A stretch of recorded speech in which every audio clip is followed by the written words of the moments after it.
Good evening and welcome to Tucker Carlson Tonight. We want to tell you about an op-ed that ran in the New York Times over the weekend you might not have seen. The writer, who's a law professor in New York called Echo Yonka, asked a simple question: can my children be friends with white people? He really asked it, and he wasn't optimistic. Quote, "I will teach my boys the lesson generations old," he wrote. "I will teach them to be cautious. I will teach them suspicion. I will teach them distrust. I will teach my boys to have profound doubts that friendship with white people is possible." Well, those doubts mirrored the writer's own. As he put it, quote, "History has provided little reason for people of color to trust white people." That piece was one of the most popular on the New York Times website, even today. It was hardly unusual, though. Go to any liberal website, Salon, Slate, Vox, HuffPo, and you'll find similar pieces arguing that an entire racial group is untrustworthy and dangerous. This is a big change for the left. For most of the 20th century, liberals, and it was noble, argued that it was immoral to reward or punish people based on their skin color. Individuals ought to be judged solely by the choices they make. Anything less is bigotry. Liberals don't say that anymore. What happened? Echo Yonka is the author of that New York Times piece. He's a professor at Shiva University's Benjamin Cardozo School of Law, and he joins us tonight. Professor, thanks for coming on. Thanks for having me. So what struck me about this piece, a couple of different things, but the first thing was the generalizations about a racial group based on their race. And I grew up, I'm probably not so much older than you, in a world where overt expressions of that were not acceptable. You weren't allowed to generalize on the basis of race because the assumption was each person is an individual and you judge each person by the choices he or she makes. I don't understand when it became okay to generalize about racial groups. Well, I mean, it's to me, a strange way to put the question. I mean, while it's the case that we all hope that we can be judged for who we are, I think while some people have the luxury to be raised only being told to look at individual people, it should be no surprise to you that black people, in particular black men, have been taught forever that they have to be careful how they behave around white people, that the way they behave will be interpreted differently, that when they misbehave, it'll be punished differently, that if they laugh too loud, if they walk into a nice store. So with all due respect, Tucker, what was true for you has never been true for lots of people. Well, I mean, there are a lot of ways to respond to that. One, on a factual basis, and in truth, in a lot of places in this country, the main threat that African Americans face is not from white people, as you perfectly well know. But beyond that, the idea that you could understand a person's motive merely by knowing his race dehumanizes that person. It's the definition of racism, and you're engaging in it in the New York Times, and nobody says anything about it. And I just felt it was worth pointing that out and asking you if you feel it's okay to generalize about people you've never met, about whom you know nothing beyond what they look like, and say, I know who you are and what you believe.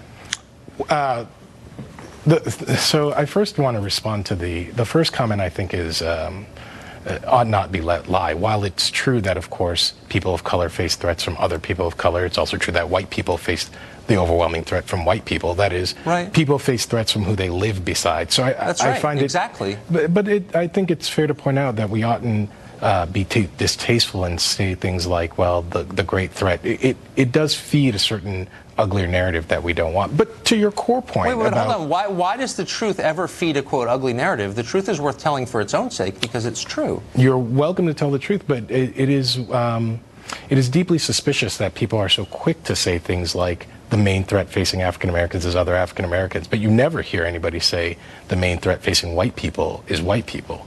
Right, so there is no phrase white on white crime. I don't know. I mean, people say that. I mean, I guess the point is, Tucker, you don't face a threat from an entire racial group. You face a threat from individuals who've made individual choices. Well, we should turn to that. But just in closing, I should say we should be honest and not pretend that there is a phrase like white on white violence, right? That phrase doesn't exist for very particular reasons. Okay, well, we can invent it here. But I guess the point I'm making is that you should never generalize about people on the basis of their skin color because it reduces them to the sum total of their skin color.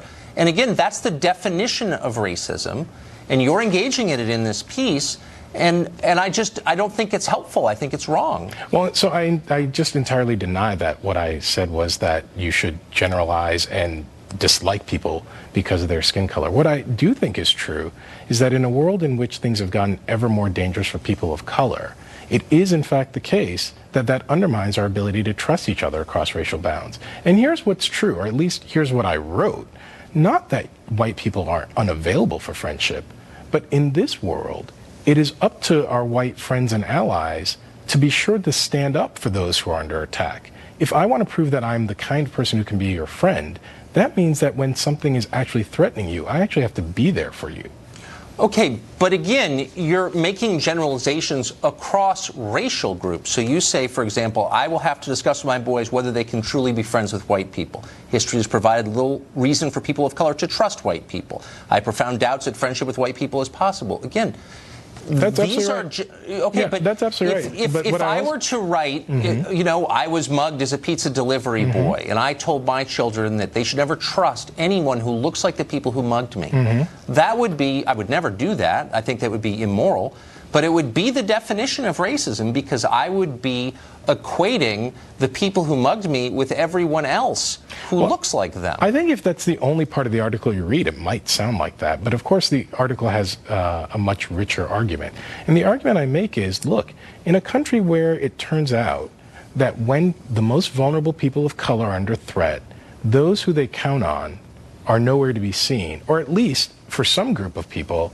And I speak explicitly about the political moment we're in today, right? So if we have a president who marshals forces of hatred and anger and divisiveness and, frankly, just danger, quite aside from who he is, I'm not particularly interested in who he is, if the people who call themselves your friends are not going to push back against that, then maybe you can tell me why it is I should trust those people? Well, so I guess what you're saying is that people who don't agree with your politics can't be your friends, which I think is an unfortunate conclusion to reach, but it's different from the one you articulate here. You're making, again, for the third time, generalizations based on race, and the truth about the last election is, this is not a defense of Donald Trump, merely an acknowledgement of the fact that he received more African-American votes than any Republican since 2004. I think he had 8% of African-American men. So that's not a huge number, but that's tens of thousands of people. Are they in the same category, too? Can you not trust them? I mean, I don't really understand. If you're saying you can't trust Trump voters, fine. Sure. But white people? I mean, that's a grotesque generalization and a divisive Tucker, one. I'm a little worried that you keep reading the same parts without, I mean, you would make it seem as though the entire piece was just that paragraph. So the piece goes on to say... Well, it's the title of the piece, and it's in four separate graphs. So I have no problem standing behind the title of the piece, but it is worth pointing out, as I have again and again, what the piece says is, when those who count themselves as your friend see that others put you in danger, it is their opportunity to prove they're your friend. And if we have a let's just speak plainly about this. Tucker, you have children like I do, right? I do. And if your daughters were, I don't know, friendly with a group of people, and it just turned out that repeatedly, when they went out and your daughters were in danger, those group of young men just disappeared. I think at some point you tell your daughters, look, it's fine to be friendly with them, but these are not your friends. You can't count on them. Yeah, but I guess I would, because I'm not a racist, what I wouldn't say is anybody of a certain race falls into that category. I would never do that. So and again, if one of my daughters was mugged by someone of a certain color, I would never say to my daughter, that's more evidence you can never trust anyone who looks like that, because I would be inculcating race hatred in my children, as you are. So well, I mean, obviously I deny that. Look, what I said over and over was, we live in a country where we oughtn't pretend that these divides have not consistently been on racial grounds. And we see that over and over and over. When black people are in danger... That's true. I agree. When black people are in danger from, say, addiction, we get policing. When white people are in danger from addiction, they get rehabilitation. When black people don't have jobs, we get stories about why we're making the wrong choices. When white people don't have jobs, we get a presidential campaign about the forgotten class. Well, you know, look, I mean, these are subjects I know a lot about, and I think those are gross generalizations, so let me just say I don't accept them, but I get your point. I'm going to go ahead and I'll finish, and then I'm happy to hear your point of view. So if it's the case that we live in a country where these divides have always consistently been racial, then I think it's not only delusional, but it would be dangerous of me not to teach my boys that when they walk out in the world, there'll be a world that treats them differently because of their race. Should I say the same thing to my children? Yeah, that there are African-American law professors who dislike you because of your color and you should dislike him back? No. And all African-American law professors? I would never say that because that's grotesque. No, and again, it's race hatred. So, I mean, you keep saying the same thing, and I keep trying to say... Because I can't get past it. Apparently. So what I've said over and over is, look, what matters when people are in danger, if you're going to say that you're the kind of person they can trust as a friend, is you have to step up.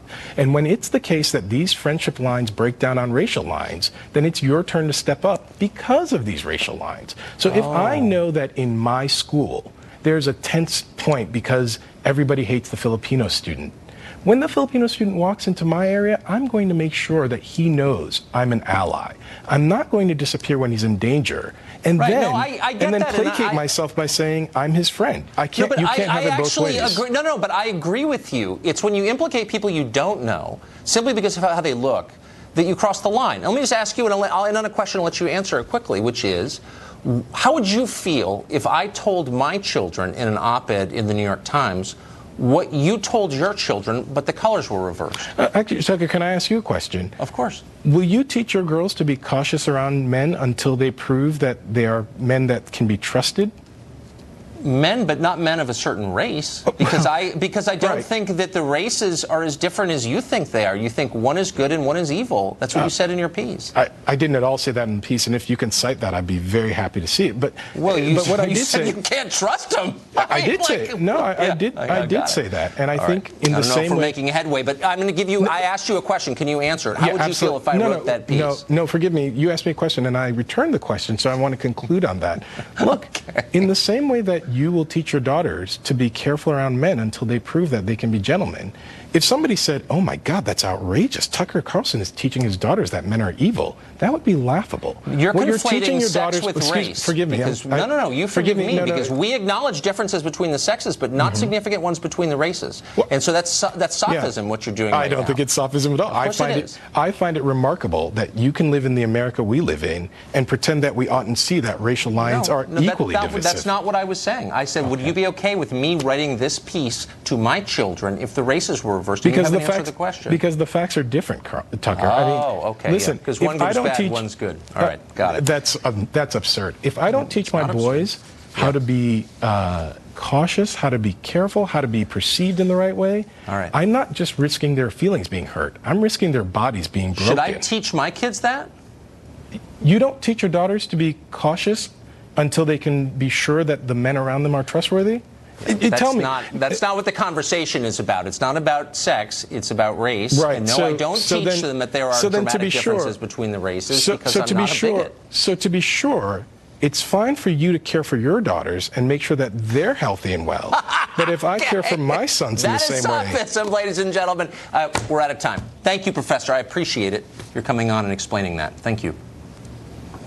Jeremy Hunt is an active U.S. Army officer. He's a leadership strategist for the Douglas Leadership Institute, and he joins us tonight. Mr. Hunt, thanks a lot for coming on. It's great to be on with you.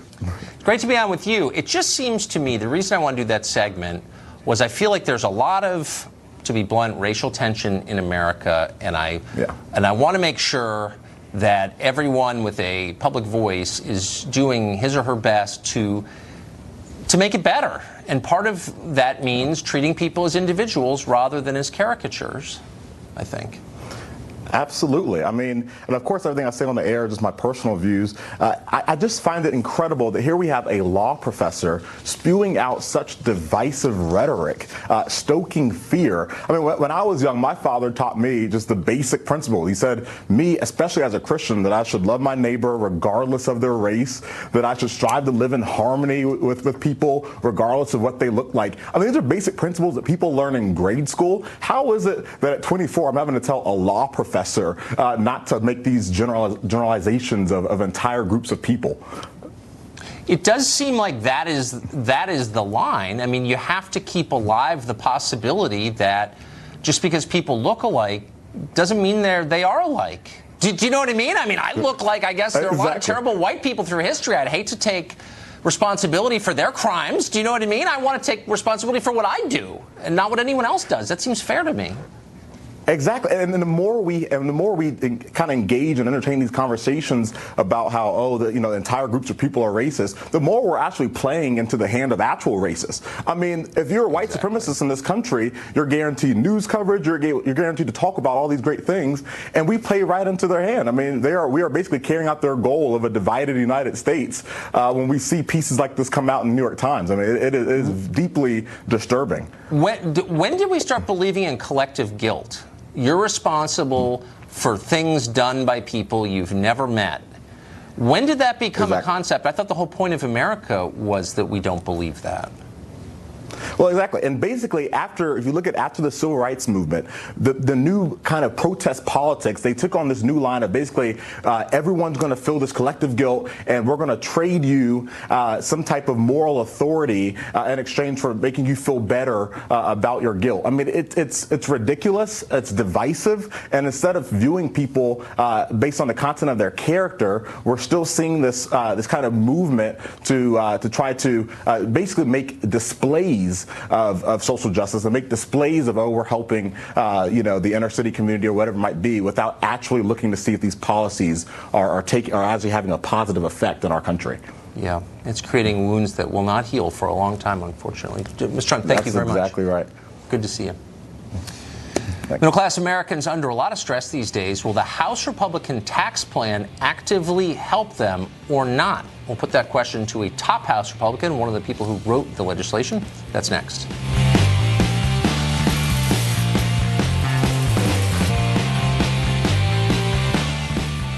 Congressional Republicans attempting to hammer out a tax reform bill that a majority of Congress is willing to pass.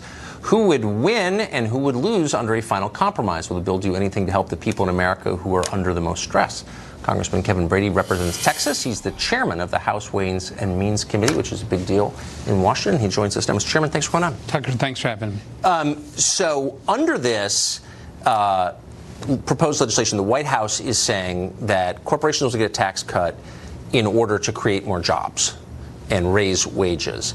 Would there be a way to structure the legislation where corporations don't get a tax cut unless they demonstrably raise wages and create jobs? Well, look, the key here is people tend to think of, so what are their profits? Does that grow my paycheck? But the other P word that we're actually focused on is productivity. Right. Look, businesses aren't investing. They've been on about a decade-long slide. They're not investing in new plants, new equipment, software technology. That's what drives productivity. That gives you those bigger paychecks. So we're going all in for growth for businesses. We redesign the code so our local companies can compete and win anywhere in the world. But most importantly, for the first time in history, we unleash business investment by letting them immediately write off from their taxes that new investment in plants or equipment, software and technology. It really drives Main Street jobs. But there's in a big way. because businesses are sitting on a huge amount of cash, stock market's at record levels, corporate profits really high, productivity's good, and yet we still have a persistently large number of people not working. Is there any way to tie their benefits to that, to wages and jobs? So it really does. Investment drives productivity. We've been on a decade-long slide for worker productivity. We used to be one of the best. We've really slid in a big way. That's why paychecks aren't going up. The other thing is we can't compete internationally anymore. We've slid, I think, 31st out of 35 of our major competitors. They've just blown by us. So we're losing jobs in research and manufacturing overseas. And the worst thing for your paycheck is to see it go overseas. So this tax plan is all about leapfrogging America, back in that lead pack. More importantly, unleashing all that local business investment that we just haven't seen for far too long. So some people's taxes are going to go up, and you're going to see some people paying like Carter-level tax, 55% all in, particularly in New York and California. Does that, the idea of someone paying the majority of his salary to the government, is that acceptable? Yeah, so I don't believe they will. So I can see, so we've lowered the rates at every level, doubled the standard deduction, brand new family tax credit that more people can use than ever before. In every scenario I run, up at every income level, people see tax relief, including in high tax states like New York City. So you don't see anybody at the end getting his taxes raised? So I believe every American is going to be better off.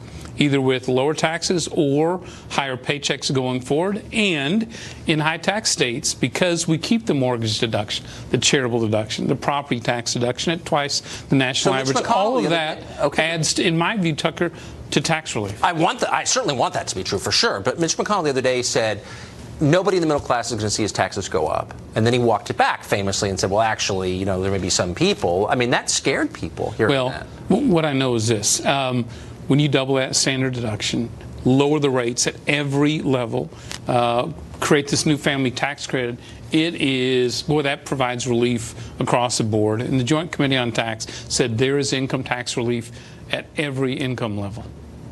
So if that turns out not to be true when the Senate's done with it, do you think the president will sign it? Well, I do think the president will sign this bill, but I'll tell you this as well. So we're getting ready historically to pass tax reform in the House this week. We're Republicans. We like to make improvements at every step. So we're continuing as the Senate moves forward, as we work together for that final bill. I'm looking to make improvements in tax relief at every level. So we're not even done yet. This step in the House really moves us another big step forward, but not to a final bill yet. But your pledge as chairman of the House Ways and Means Committee is that nobody is going to wind up with less money if this passes. In my belief, between these tax cuts and higher paychecks and growth, whether you're that worker on Main Street or that small business on Main Street, you're going to see more in your paycheck. You're going to see more in your pocketbook. All right. Well, I'm rooting for that, of course. Thank you. Mr. Chairman, thank you. Thanks, Tucker. The Trump dossier justified months of news coverage, helped spark a national federal investigation. Was it all a dirty trick? We'll talk to someone who has details on that, written extensively about it. Stay tuned.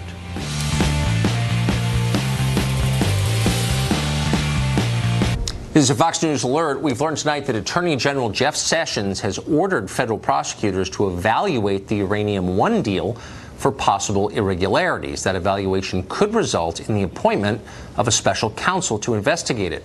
Sessions' order was given in response to a request by congressional Republicans. We'll continue to follow that DOJ investigation. Uranium One, of course, paid the Podesta Group to lobby on its behalf, and we have an update on the Podesta Group as well. A few weeks ago, we told you how the Podesta people had become the center of independent counsel Robert Mueller's investigation into Russia's influence on American politics. It was widely disbelieved, and for that reporting, the Podesta Group threatened to sue us, threatened us with legal action for saying anything. Well, since then, not much has gone well for them. They were implicated in Robert Mueller's indictment of Paul Manafort 2 weeks ago. Then Tony Podesta quit the firm in response. He blamed us on his way out. Late last week, his replacement, Kimberly Fritz, announced she was leaving too. Now it's reported the Podesta Group itself will be shut down by the end of the year. Fritz reportedly told employees to clean out their desks and said the company will stop paying them this week. And they told us it wasn't true, and yet it turned out it was. Well, the firm behind the infamous Trump dossier is ready to testify before the Congress. Glenn Simpson, the former reporter who founded Fusion GPS, took that money from the DNC and the Hillary Clinton campaign, we now know, in order to create the dossier. The dossier, of course, was full of salacious but still unproven gossip, and it was used in the end to justify a far-reaching federal investigation that has turned Washington upside down and basically stopped all productive work here. Kim Strassel serves on the Wall Street Journal editorial board. She's written extensively on this. Recently, she called the Trump dossier one of the dirtiest political tricks in history. She joins us tonight. Kim, thanks for coming on. Hey, thanks for having me, Tucker. So you called it a dirty trick. It was obviously opposition research. Was it, do you think, qualitatively different than conventional opposition research? Well, that's a great place to start, because I think we do a disservice when we even call it a dossier. It gives it too much mystique. This is an Oppo research document, but of lower quality than even Oppo research documents. Normally, and look, all campaigns do this, but usually you dig up a driving under the influence conviction, or that you didn't pay your taxes one year, you plant it in the press, it makes the candidate look bad. This is a document based on unnamed, anonymous Russian sources, apparently. They've never been proven. A lot of them have been disproven. But then here's where they were particularly clever. They went, and rather than give it to the press, they sent it to the FBI, and then they briefed the press, and then the press was able to claim that this was intelligence that the FBI possessed, and it gave it some air of credibility. So, I mean, this bundle of opposition research changed American political history, and not in the ways that it normally would, right? I mean, you're saying that this really is responsible for this chain reaction that's paralyzed Washington ever since. Well, look at what happened. So, you know, the Democrats like to say, well, this document wasn't even used during the election. Not true. We know that Christopher Steele, who put it together, he's testified in court documents that he briefed the press in September. Yahoo News came out with a huge story saying that the FBI was in possession of intelligence showing potential collusion between the Trump campaign and the Russian government. The headlines were dominated by this. And the question that we still have yet to know is, we know the FBI relied on this in some regard, but did this document actually inspire the FBI to end up wiretapping a political campaign, which is no small deal, by the way? So I'm unclear. I mean, I think that's right. That's the key question. That would be the most shocking effect of it, because that's so obviously corrupt. But I don't understand why we don't know whether that happened or not. Yeah, well, the FBI has been playing hardball about letting House investigators see their file. Now, supposedly they've agreed to let them go in. They've started to put some things make available to House investigators. But all of this should be, I mean, the thing that I think some people don't understand is that when you're dealing with the Foreign Intelligence Surveillance Court, it's not like you put in a request and they say no. It's a back and forth discussion. Somewhere in the FBI is a big file that explains exactly what the FBI was putting forward to the court as justification to go ahead with the tapping of Carter Page or Paul Manafort.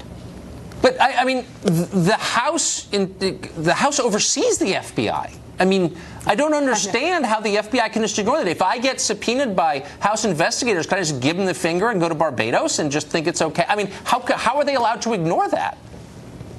Well, it's this separate problem that we have, that the House is having trouble more and more with its enforcement authority. And that is, in essence, what the Justice Department did. They said, sorry, we're just not complying with your subpoena for a while. They now appear to be putting some things out, but from what I understand, not everything that they need to put out. And here's the funny thing, is every time they have an excuse for not giving it, they say, well, it's because of Special Counsel Mueller. Well, if Special Counsel Mueller is actually doing this entirely because the FBI misused a dossier, all the more reason for House investigators to be looking at how this started. It's unbelievable. I'm going to try that on my taxes next year. No, I just don't feel like paying. Sorry. I'm going to pass this year. Exactly. Kim, thank you for that. That was really interesting. Thanks for having me.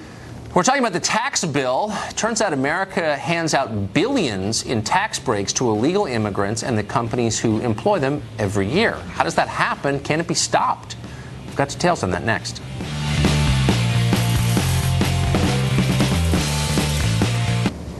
Illegal immigrants aren't supposed to be in the United States. That's why they're called illegal immigrants. But they get an awful lot of breaks. In some states, their driver's licenses. In California, more than half of all driver's licenses issued last year went to illegal aliens. In some states, they get in-state tuition. They get free health care at hospitals. Across the country, several cities and schools give free legal services to fight deportation. But there is more. In the United States, people here illegally are also the beneficiary of billions in tax breaks. That's actually true, amazingly. Dan Stein, the president of the Federation for American Immigration Reform, and he joins us tonight. This is one of those things where it's hard to believe it's true. How is it true? Well, we'd like the IRS to stop giving away taxpayer money to people with no right to be in the country, but it's been going on for years. Earned income tax credit, additional child tax credit. One of the things we've been working on is trying to deny businesses the right to deduct the cost of hiring people here illegally as a disincentive. But you know, Tucker, illegal immigration is a big income transfer. Businesses, just to go back, businesses can deduct the cost of hiring people? Well, sure. I mean, it's a business expense. And there's a great thing called the New Idea Act. Steve King was trying to get your chairman just on, Mr. Brady, put this into the tax bill. Couldn't get it in there, but it basically would say businesses cannot deduct the cost of hiring unauthorized workers. That would, of course, take billions of dollars away from the incentive that we all subsidize for hiring illegal workers. But, of course, they did put in the tax bill a new ban on people who don't have valid Social Security cards from getting the earned income tax credit and the additional child tax credit. Tens of billions of dollars going overseas to people who claim they have dependents overseas, here working illegally, trying to put a stop to that. Now, can we get it to stick in the Senate? That's the big issue. So who's lobbying against that at a time when immigration's a big income transfer program. Okay, IRS is in your business and my business, but they don't seem to care enough to try to validate whether someone's got a right to be in the country before they start sending these earned income tax credit checks out, additional child tax credit, even with fictitious dependents. Sometimes people claim from Mexico they got 10 more kids back in Mexico, nobody's ever seen them. IRS is printing checks. And so requiring a valid Social Security card and number, instead of just taking these so-called ITIN numbers, taxpayer numbers, is an important step. But in the end, what we need is for the IRS to work with DHS to verify an alien's status at the time of employment and then sanction employers and deny them the tax credit, tax deductibility of people working here illegally. Now, you'd think this stuff would be common sense. 20 years we've been working on this thing, and we couldn't get the new IDEA Act on the deductibility in the House tax. Well, there are massive business interests against it. They're looking for ways to save taxpayer money. Can I ask you a 30-second question that I've been meaning to ask you for a year? So after 9/11, my impression was that using fake federal identification or state identification became a really big deal. And I interview people after 9/11, right? The Real ID Act, or whatever. But I interview people all the time who brag about being here illegally, working here illegally, using fake federal documents. Well, under Obama, all the enforcement stopped. And naturally, states have administered laxer standards. And what we're trying to do is roll back a lot of the damage the Obama administration did to what were the original 9/11 Commission recommendations that required Secure ID, the Real ID Act, and other things. Look, if the IRS doesn't care to check, it's not their money. They're just giving away your money. So they don't want to check to see if someone. So can I get a fake passport now? As long as you can fill out a tax return, put in any old number. Checks are coming in. They send one woman in Arlington like $10 million in taxpayer money. She filed like 170 different tax returns under different fake names and Social Security numbers on behalf of people working illegally. Let's be honest. Immigration is about income transfer. Businesses make the money, subsidized labor, wages are driven down. A lot of powerful interests fight for that transfer program. Yeah. It's costing we taxpayers billions and billions of dollars. We can fix this. FAIR's working to fix this, and we've got some of it in the House bill. How do you make it stick in the Senate? Anybody's guess. This is not why people voted Republican to see this happen. Dan, thank you. Thank you, Tucker. The U.S. Army reportedly, according to an account today, loosening its requirements for new recruits. USA Today reports that under an unannounced policy that began in August, the Army will be granting waivers that allow people to enlist even if they have a history of depression, bipolar disorder, drug abuse, even self-mutilation. Elspeth Ritchie is a retired Army colonel and a psychiatrist, medical doctor, joins us tonight. Dr. Ritchie, thanks for coming on. It's a pleasure. Is this a real story? It is a real story, but there's historical context. So since World War I, the Army and the military has weighed how many people you should bring on, what should be the accession standards, that is whether they're physically or mentally qualified, and if they're not qualified, whether you can grant a waiver. That is, you look at their record and you say, this is a stellar person, let's make an exception. So the pendulum goes back and forth. Right. Back in 2009, with the increase in suicides, then the Department of the Army Task Force said, we're going to cut out all waivers for a history of mental problems, suicide attempts, etc. Now the pendulum appears to be shifting again to allow people that in many cases should not come in to possibly come in, although with a waiver. What jumped out at me was not the fact that troubled people going to the military. There's a long tradition of that and becoming really impressive while serving in the military, which is a great thing, I think. It was the mental illness part, because when you buy a firearm in this country, you have to sign a federal form saying that you have not been diagnosed with a mental illness, or else you can't buy the gun. Correct. So the idea that the U.S. military would be bringing people in who would be disqualified from buying a gun to carry a gun seemed odd to me. So there's a few more hoops to jump than just having a mental disorder to being disqualified from carrying a firearm. It may mean that you have to be committed to a mental hospital. And remember also there's a wide spectrum of mental disorders. On one side there's a psychotic disorders. Yes. That means you're out of touch with reality, you're crazy, schizophrenia. On another side there's post-traumatic stress disorder, which a lot of soldiers who have served in Iraq and Afghanistan have, and don't necessarily impair their judgment or their ability. It means they have nightmares and intrusive thoughts, which, by the way, a lot of journalists do too, because they go through the same kind of traumas. And then, so this policy is trying to figure out where is the cut line. Unfortunately, I think the cut line is gone too far towards allowing people with self-mutilation, which often is symptomatic of something called a borderline personality disorder or bipolar disorder.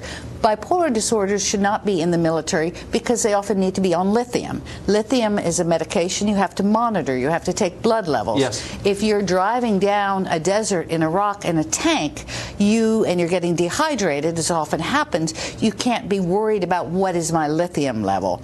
So I'm not sure where this came from. I hope the military will reconsider it in the light of some of the publicity, because I think it's gone too far. Well, it sounds like they're stretched really thin, which is a scary thing. And that is true. And when we're stretched thin, either in time of war or 16 years after 9/11, then the standards tend to drop. I think one of the things we can think about is one of the reasons they're stretched thin is too many young kids are fat. They don't meet the medical requirements. That's right. So if we could have more of a national program to get people to become fit mentally and physically, we could really improve the recruiting numbers. Doctor, thank you for that. I appreciate it. Sir, thank you. Federal government is declaring war on a Louisiana landowner for the sake of a frog that doesn't exist. That landowner shares his riveting tale next.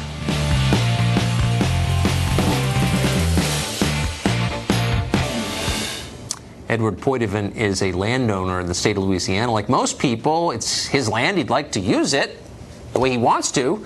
But the federal government has stopped him from doing that, and all for the sake of an invisible frog.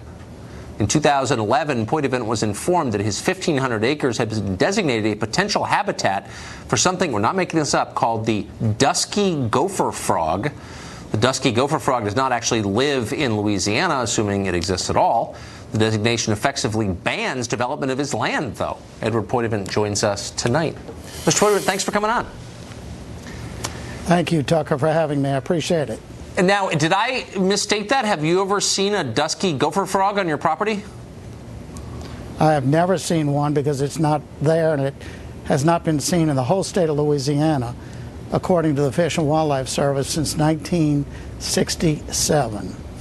So, I mean, this would basically be like claiming you had saber-toothed tigers on your land.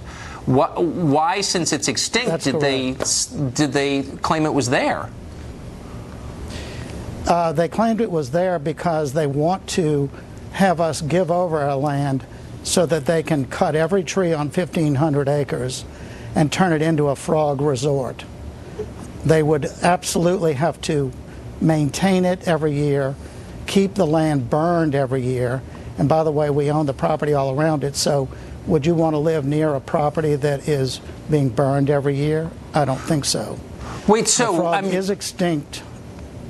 Well, I'm just a little bit shocked by the irony here. So these are environmentalists in the name of environmentalism telling you they want to cut all your trees down and set fire to your land? That's environmentalism? That's correct. That is absolutely correct. Well, that's demented. What did you say? What I said was, you're not going to take my land unless you pay me for it. And they won't pay me for it. They have certified through their own economists that the loss of value to us is $34 million. And they refuse to pay for it because it's not a taking legally. But they want to cut your trees down and burn your land in the name of protecting an extinct frog. A frog that does not live there and has not been there for many, many, many years, probably even before 67. What their official literature says is that the frog has not been seen in the entire state of Louisiana since 1967, not to mention my land. So what's your just for our viewers at home who might fear they have a dusky gopher frog or two on their property, what's the recourse here? What do you do when this happens? Yeah, well, the recourse is you have to go through the motions of going through a show trial, which they call a public hearing, where they gave me 5 minutes to speak, along with a lot of very strange people who got up and talked about the frog might cure cancer one day and silly things like that. You then have to suffer through a long period of comments. They issue the rule as they said they would, and then you have to sue them in federal court to reverse it, and then if you get an adverse ruling, you take it to the Court of Appeals. We've done both of that, and we are now going to the U.S. Supreme Court in the hopes that they will see common sense and logic, and the fact that this law does not actually allow that, and hopefully reverse the lower court's decisions. That's unbelievable. Environmentalists who want to cut your trees down and burn your land. Mr. Poitevin, thank you, and Godspeed. We're rooting for you. Thanks a lot. Thank you very much, Tucker. Thanks. Well, the New York subway system has a new scheme to make people feel welcome. We'll tell you about it next. New York's Metropolitan Transportation Authority, the MTA, making big changes to improve the experience. They're not fixing widespread delays, or not cutting costs, or not adding efficient new routes. All those concerns are on the back burner until they've stamped out the real problem: drivers who use gendered language. The MTA is telling train conductors and bus drivers to stop using the phrase ladies and gentlemen when making announcements. Why?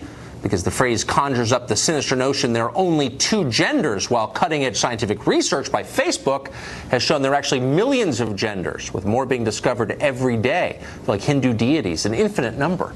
MTA employees have accordingly been given a list of acceptable terms like passengers, riders, and everyone. Doubtless New Yorkers already feel safer. That's it for us tonight. Tune in every night at 8 to the show that's the sworn enemy of lying, pomposity, smugness, and groupthink. Our one-year anniversary tomorrow night. Good night from Washington. Sean Hannity up next. Hey, Sean. All right, Tuck, congrats.